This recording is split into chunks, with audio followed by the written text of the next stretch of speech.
ఒకసారి నేను ఎప్పుడు సినిమాలు ఎప్పుడు నేను నాకు ఎప్పుడు పదే పదే చాలా సందర్భాలు చెప్తూ ఉంటాను. నా వరకు ఒకే ఒక హీరో, అది మెగాస్టార్ చిరంజీవి గారు. సో ఎవరైనా నన్ను మెచ్చుకుంటా ఉంటే నాకు అంటే మన హరీష్ అన్నారు చిరంజీవి గారిని పిలవాలి అని నేను మాట్లాడుతాను, ఆయన ఫంక్షన్ పిలవాలి అది అంటే చెప్పాను, మీకు హీరో కావాలి అంటే నన్ను పిలవండి, మీకు తమ్ముడు కావాలంటే చిరంజీవి గారిని పిలవండి. చిరంజీవి గారు పక్కన ఉంటే ఏమైపోతుందంటే నేను హీరో అన్న సంగతి మర్చిపోతాను. నాకు ఏం మాట్లాడాలో కూడా తెలియదు నాకు ఒక్కసారి. అలాంటిది అన్నయ్య చిరంజీవి గారు మనస్ఫూర్తిగా ఈరోజు ఉస్తాద్ భగత్ సింగ్ ట్రైలర్ చూసి ఆయన ట్వీట్ చేసింది ఇందాకే చూపించారు ఇందాక నాకు. అన్నయ్య చిరంజీవి గారికి మనస్ఫూర్తిగా నా ధన్యవాదాలు తెలుపుతున్నాను. అలాగే పెద్ది మన రామ్ చరణ్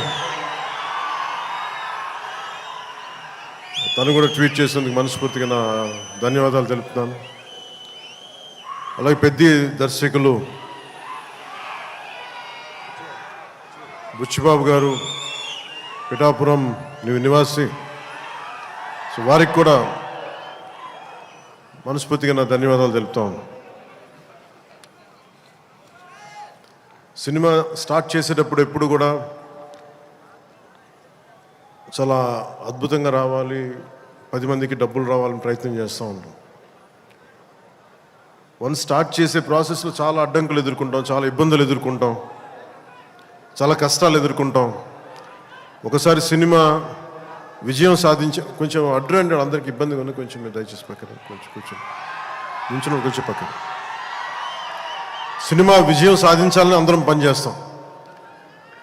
ఈ ప్రాసెస్లో చాలా ఒడిదుడుకులు ఎదుర్కొంటాం.